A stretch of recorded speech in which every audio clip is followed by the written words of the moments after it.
Hello, it's Natasha. Welcome back to my channel. Today I will share with you 3 one-layer cards using one stamp set from Neat and Tangled, Falling Stars. It's a small set, but it's a great one, I think. So for my first card, I have a piece of watercolor cardstock and I heat emboss my image with clear embossing powder. You can't really see it on screen, I think. Yeah, there is a little bit of shine. So once your image is shiny, it means that embossing powder has melted and you're ready to go.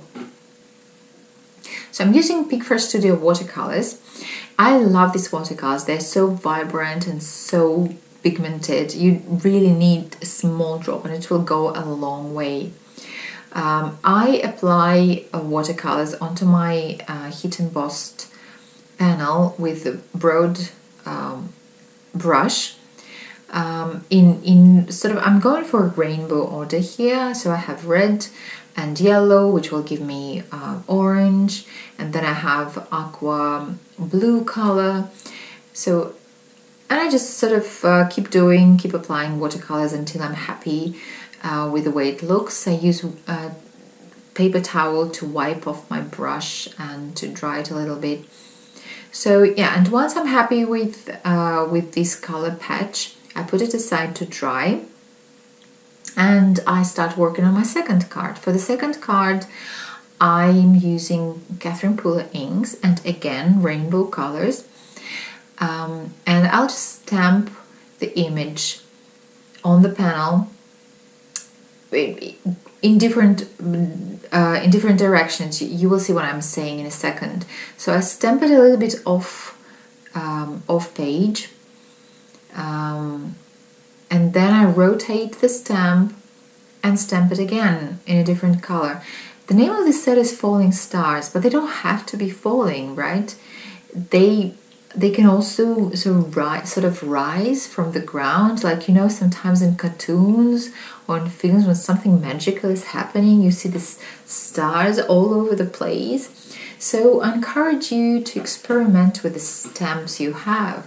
Don't be limited by the name of the set or by the sort of intended look of this stamp, and just play around and have fun.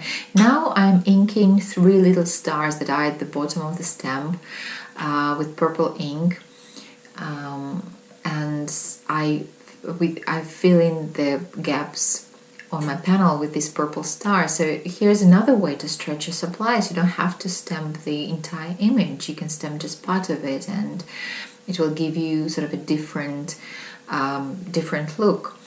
So as this panel is quite bright, I decided to go for bold sentiment, and I'm using an old set from Alter New, Label Love, and I've chosen Celebrate sentiment, and I thought that golden splatters would go well with this idea of celebration. And I'm using purple cardstock card base for my card, for this card, to go with the purple stars that we have. And I foam mount the sentiment and my card is ready. For the third card, I use Hero Arts ombre inks. I love ombre inks, and I have quite a few of them actually, because they'll give you an opportunity to jazz up your stamping just so effortly. And this is, I think, one of my favorite color combos. It's Indigo Blue ink pad. So I stamp the Falling Star sentiment sort of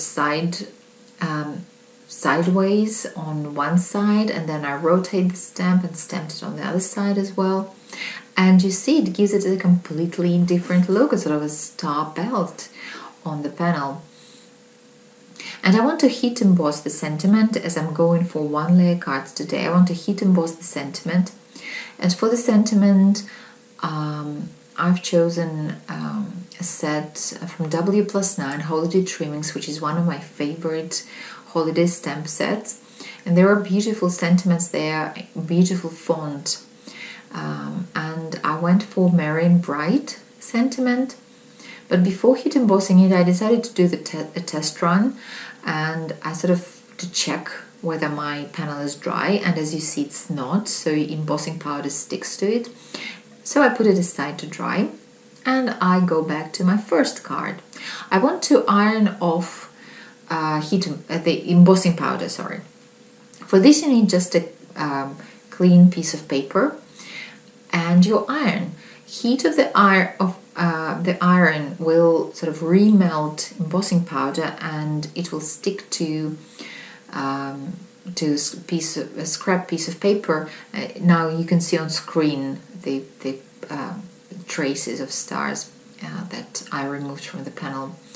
For the sentiment, so now we have a smooth panel and you can easily stamp on it. And for the sentiment, I have this set from Simon Says Stamp, Thoughtful Messages.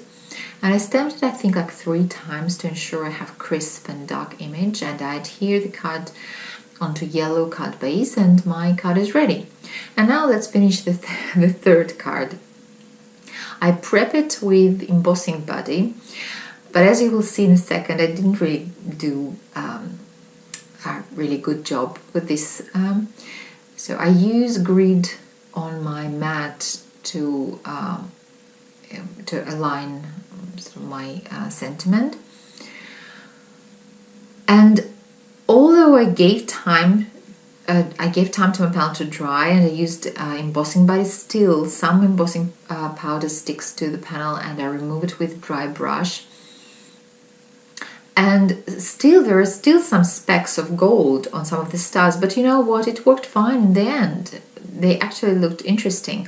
And I added small clusters of stars from Holiday Trimmings set to add a bit more, to add a bit of more of bling. Oh, what's wrong with me? I can't talk. And I adhere the panel onto white card base. And our 3 quick and easy cards are ready. I think it took me maybe 35 minutes or 40 minutes to make these 3 cards. And I really like how they turned out. So I encourage you to experiment with your stamps and just have fun. Here are some close-up photos for you. And if you like this video, please give it a thumbs up and subscribe to my channel for more inspiration. And in the end, on screen, you will see a couple more videos you might be interested in. Thank you very much for your time. I really appreciate it. Have a great day and happy crafting. Bye.